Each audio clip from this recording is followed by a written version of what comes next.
Good evening, everyone. My name is Vamshi, bearing ID number B14185, and my team members are G. Sairam and K. Vijayakumar, and the respective IDs are B141533 and B141521.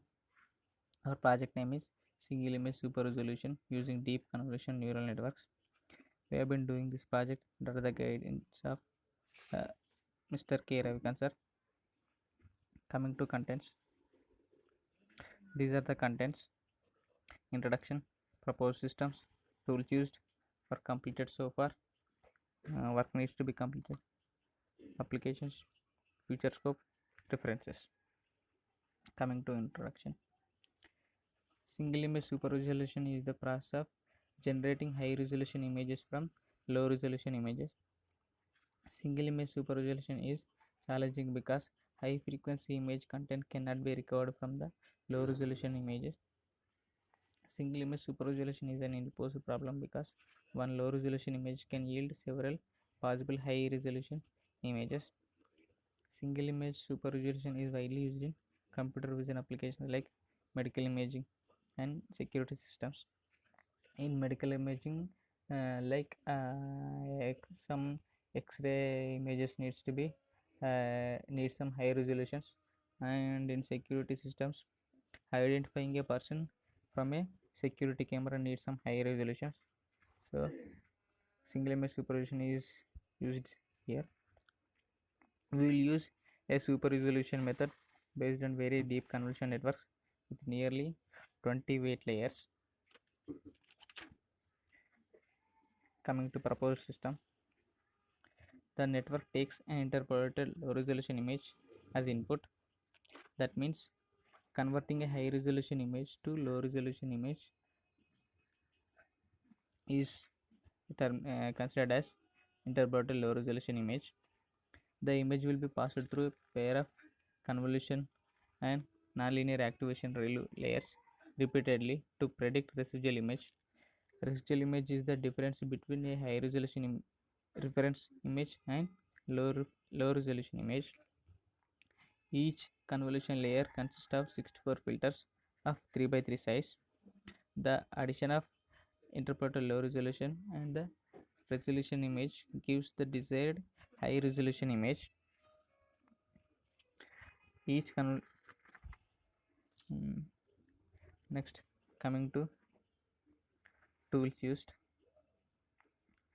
These are the modules we have used: TensorFlow, OpenCV, Python, Glob, H5PY. Coming to TensorFlow, it is an open source artificial intelligence library using Dataflow Graph to build models.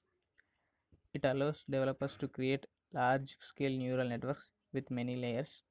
TensorFlow is mainly used for classification, perception, understanding, prediction, and creation. Coming to OpenCV Python CV2. OpenCV Python is a library of Python bindings designed to solve computer vision problems. CV2.amRead method loads an image from the specified file. For example, you can load an image from documents if you want to. Coming to Glob. Glob module is used to retrieve files or path names matching specified pattern. That means if some files are there in a documents, you can use uh, a to z dot a to z of brackets of star, so that can and that gives file names starting with a to z letters. It gives that the pattern rules of Glob follow standard Unix path expansion rules. Coming to H5PY, H5PY allows you to store huge amounts of numerical data and easily manipulate the data from NumPy. Uh, Next slide will be continued by my friends. Hello sir, my name is Sairam, bearing ID B141533. So as a continuation part, coming to the work that we have completed till now. First one is pre-processing data. In that, two parts: scaling labels and bicubic interpolated image generation. So for scaling labels, we will upscale and downscale a low resolution image by scaling factor 3. Here we have taken 3. We can use any scaling factor, and then by using that image, a bicubic image, which is a interpolated low resolution image, is generated using a CV2 resize module. Here bicubic image generation means so the low resolution image will be converted into a bicubic image, which is somewhat clearer picture compared to low resolution image. And here you can see the generated image look like this, which is still blurry compared to the ground truth label.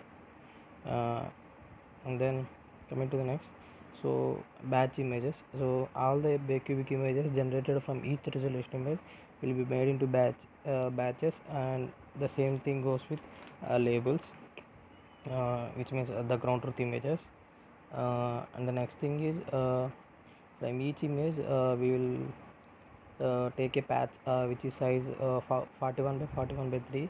Here 41 by 41 is pixel size and 3 is the channel size, will be extracted and is stored as numpy array in HY file. So for every image we will have a size like n by 41 by 41 by 3, where n denotes number of patches. So this information will be stored in a HY file, so we can we can feed that information to CNN.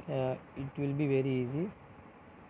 And coming to next, the batch images and the batch labels will be fed to convolution and relay activation layer. As I said before, our model consists of 20 layers, so to train that much that high level, so we are batching images. And the next thing is, in each layer a 64 filters of size 3 by 3 by 3.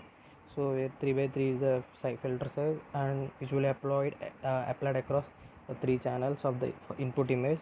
And so the output will be, so the output image will be, so output for the next channel will be 64 channel output. So we will apply 3 by 3 by 64 channel filters till the last before ending last layer. So in the last layer we will apply a 3 by 3 by 64 channel filter, which will be converted to 3 channels RGB. So we will predict a SRC and an RGB image here. So far we have completed training and testing phase of our model. For training we are giving 291 images from Berkeley dataset, and for testing we are giving images from SetPy dataset. We are getting pretty good results. The results of our model will be explained by my friend Vijay Kumar. Thank you. I am Vijay Kumar. As a continuation to my friend, these are the following techniques used to improve the network performance. Residual learning. Exact copy of the input image has to go through all the layers until it reaches the output layer and form an intermediate image with main features. Zero padding. We used zero padding to image for not losing the dimensions, and we also used high learning rates. Adjustable gradient clipping. It is a technique that often used in training recurrent neural network. With clipping, gradients are certain range, with stochastic gradient descent commonly used for training.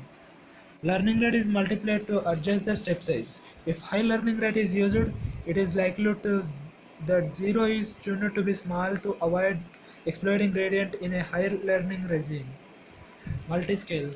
Very deep networks can boost the performance by more parameters are now needed to define the network.